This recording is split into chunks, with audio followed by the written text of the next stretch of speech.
할렐루야, 우리 은광교회 성도 여러분, 오늘은 7월 10일 토요일입니다. 슬기로운 묵상 생활로 복된 하루 되시기를 바랍니다. 여러분, 수도권의 사회적 거리두기가 4단계가 되었습니다. 어제만 해도 확진자가 1236명, 그 중에 수도권이 990명이었습니다. 그 외에 부산 58명, 충남 52명, 대전 29명, 해외 입국 39명 등이었습니다. 그 와중에 대구는 19명이었습니다. 참 다행이 아닐 수 없죠. 예전에 비하면 많지 않지만 조금씩 상승하는 추세이기는 합니다. 그래서 수도권은 오는 월요일부터 낮에는 4명, 6시 이후에는 2명만 만날 수 있다 라고 이야기를 합니다. 외출하지 말라는 거죠. 각종 행사는 금지되고 유흥업소는 운영 중단됩니다. 학교는 원격 수업이고 교회도 모두 비대면 예배로 드릴 수 있습니다. 결혼식도 가족들만 참여할 수 있다고 합니다. 우리들도 이 델타 변이 바이러스 조심해야 될 것 같습니다. 서울은요, 결혼식에 가족만 참여할 수 있는데 대구는 그렇지 않죠. 참 다행인 것은 오늘 우리 박성원 장로님, 임경일 권사님, 귀가정의 장녀 되시는 박윤선 양 오늘 결혼합니다. 인터불고 호텔에서 오후 1시에 하는 거 여러분들 다 알고 계시죠? 신랑 신부는 지금 어떤 마음일까요? 그보다 더 궁금한 거는 신부의 엄마 아빠는 어떤 마음일까요? 여러분들 귀가정 위해서 기도해 주시고 많이 참여해 주시고 축복해 주시기를 부탁을 드리겠습니다. 이제 슬기로운 묵상생활 시즌3 170번째 말씀 묵상 시작합니다. 오늘 묵상의 제목은요, 택함을 받은 자의 삶입니다. 찬송가는 436장 나 이제 주님의 새 생명 얻은 몸. 함께 나눌 성경 말씀은 골로새서 3장 12절로 17절 말씀입니다. 개역 개정입니다. 그러므로 너희는 하나님이 택하사 거룩하고 사랑받는 자처럼 긍휼과 자비와 겸손과 온유와 오래 참음을 옷입고 누가 누구에게 불만이 있거든 서로 용납하여 피차 용서하되 주께서 너희를 용서하신 것 같이 너희도 그리하고 이 모든 것 위에 사랑을 더하라. 이는 온전하게 매는 띠니라. 그리스도의 평강이 너희 마음을 주장하게 하라. 너희는 평강을 위하여 한 몸으로 부르심을 받았나니 너희는 또한 감사하는 자가 되라. 그리스도의 말씀이 너희 속에 풍성히 거하여 모든 지혜로 피차 가르치며 권면하고 시와 찬송과 신령한 노래를 부르며 감사하는 마음으로 하나님을 찬양하고 또 무엇을 하든지 말에나 일에나 다 주 예수의 이름으로 하고 그를 힘입어 하나님 아버지께 감사하라. 아멘. 묵상입니다.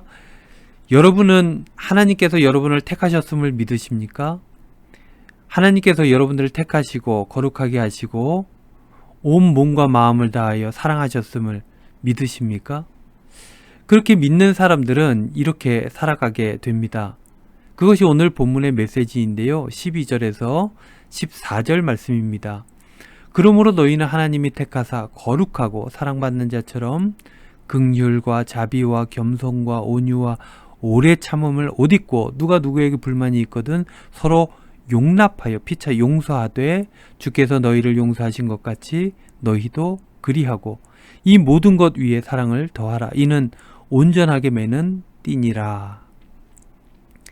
하나님의 택하심을 받은 하나님의 자녀들이 지녀야 하는 것은 긍휼입니다. 긍휼은 어려움을 겪고 있는 자에게 나타내는 사랑을 뜻합니다. 이웃을 긍휼히 여기는 자는 하나님께 긍휼히 여김을 받게 되죠. 다음은 자비입니다. 자비는 친절, 상냥함 등의 의미를 지닙니다. 그 다음 택함을 받은 사람들이 가져야 할 것은 바로 겸손입니다. 겸손은 그리스도의 성품입니다. 따라서 항상 품어야 하는 것이죠. 그 다음은요, 온유입니다.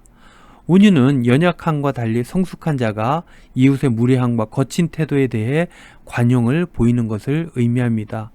이어 오래 참음입니다. 지치지 않는 사랑, 무한정, 용서하는 사랑을 뜻합니다. 이것들은 하나님의 성품이며 성도들이 지녀야 할 덕성입니다. 더욱 중요한 것이 있는데요. 그것은 이 모든 것 위에 사랑을 더하는 것입니다. 이것이 온전하게 매는 띠이기 때문인 것입니다. 앞서 나누었던 긍휼, 자비, 겸손, 온유, 오래 참음, 이것은요, 택함을 받은 사람들이 다른 이들을 향해 가져야 하는 하나님의 자녀의 덕성이었습니다. 그렇다면 이번에는 자기 스스로에게 가져야 할 것들인데요. 그것이 뭐냐면 먼저 평강입니다. 15절 말씀에 그리스도의 평강이 너희 마음을 주장하게 하라. 바울은 이렇게 권면했습니다.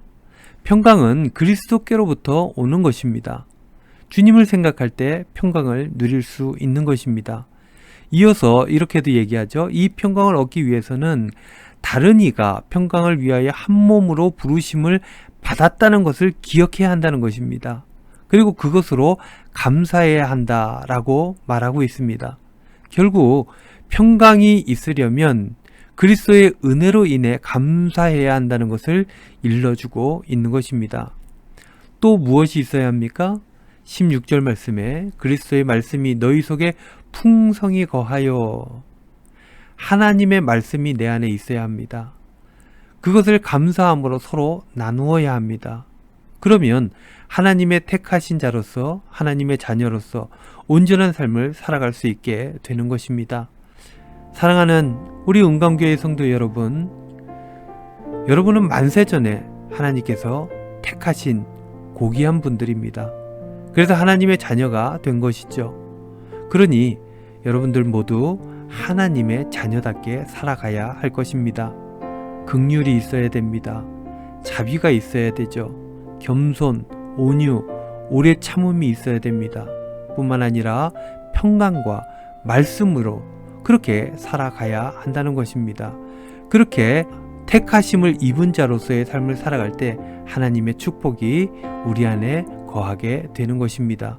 특별히 오늘 결혼하는 우리 박윤선 양, 정재열 군, 이제 한 가족을 이룰 텐데 이 말씀으로 앞으로 힘든 일이 있어도 어려움을 잘 이기시고 신앙인으로서 승리하며 복된 삶을 살아가시기를 간절히 축원해 봅니다. 우리 성도님들도요, 오늘 하루 이러한 바울의 권면으로 하나님의 자녀된 삶을 살아가시는 저와 여러분들 다 되시기를 주님의 이름으로 축원드립니다.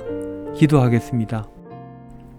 주님, 언제 어디서나 어떤 상황에서도 하나님의 택함 받은 자답게 그렇게 살아갈 수 있도록 인도하여 주시옵소서. 새롭게 가정을 꾸리는 귀한 가정 위에 하나님께서 두 손 들어 축복하시고 한없는 은혜를 더하여 주시옵소서. 예수님의 이름으로 기도하옵나이다. 아멘.